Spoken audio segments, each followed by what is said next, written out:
အားလုံးပဲမင်္ဂလာပါ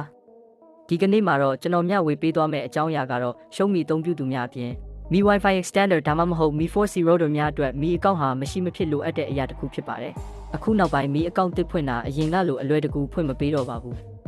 အဲ့ဒါကြောင့်မဖွင့်တတ်သေးတဲ့မိတ်ဆွေများအတွက်ရည်ရွယ်ပြီးတော့အလွယ်ကူဆုံးဖွင့်နေလေးကိုအခုဒီဗီဒီယိုမှာမျှဝေပေးသွားမှာဖြစ်ပါတယ်ခင်ဗျ Okay ကျွန်တော်ဗီဒီယိုမစသေးခင်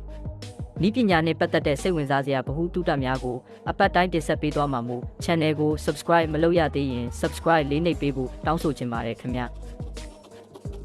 ဟုတ်ပြီအရင်ဦးဆုံးမှာ VPN တစ်ခုခုကိုတွားချိတ်လိုက်ပါMi account တစ်ကိုစဖွင့်တော့မယ်ဆိုလို့ရှိရင်မမဲအောင် account တစ်ခုလည်းလိုပါတယ်နော်ပြီးတော့ကိုကြိုက်တဲ့ browser ထဲကိုတွားဝင်ပြီး search နေရာမှာအခုကျွန်တော်ရိုက်ထည့်တဲ့လိုမျိုးနဲ့ရိုက်ရှာလိုက်ပါ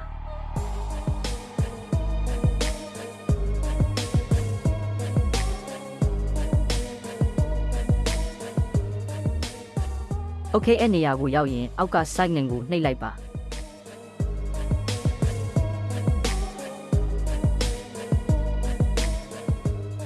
ပြီးတော့ဒီနေရာမှာကိုအသုံးပြုရမယ့် mail address ကိုရေးလိုက်ပါ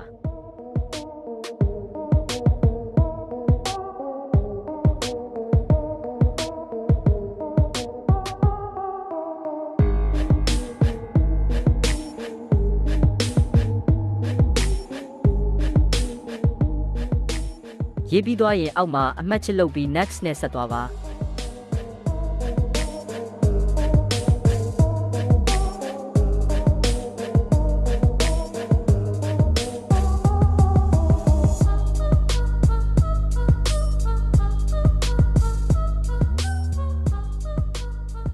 ပြီးလို့ရှိရင် password ထည့်မယ့်နေရာမှာ special character ကိုအသုံးပြုရပါမယ်နော်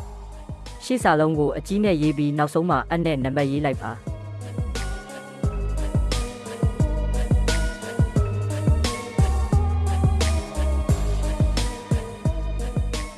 အဲ့ဒီလိုမျိုးနဲ့အစိမ်းပြပြီးလို့ရှိရင်အပေါ်က password ကိုနောက်တစ်ချိန်ထည့်ရေးလိုက်ပါ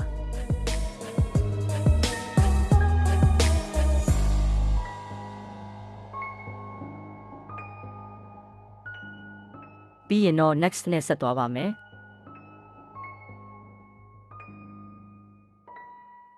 Okay ဒါကတော့ကျွန်တော်တို့အသုံးပြုလိုက်တဲ့ mail ကိုသူတို့က message တစ်စောင်ပို့ပြီးတော့အတည်ပြုခိုင်းနေတာဖြစ်ပါတယ်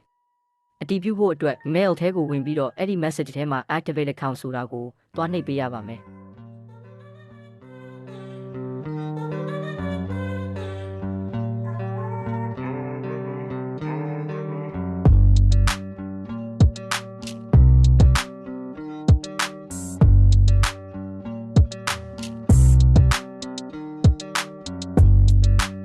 Okay ဒါကတော့နောက်ဆုံးအဆင့်ဖြစ်ပါတယ်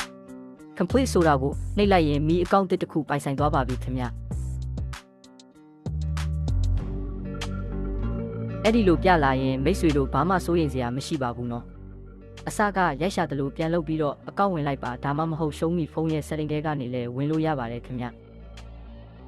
Okay အခုဒီဗီဒီယိုကတော့ Xiomi account မဖွင့်တတ်သေးသူများအတွက်ဘယ်လိုဖွင့်လို့ရမလဲဆိုတာကိုမျှဝေပေးခြင်းဖြစ်ပါတယ်အားလုံးပဲအဆင်ပြေကြမယ်လို့ကျွန်တော်မျှော်လင့်ပါတယ်ခင်ဗျ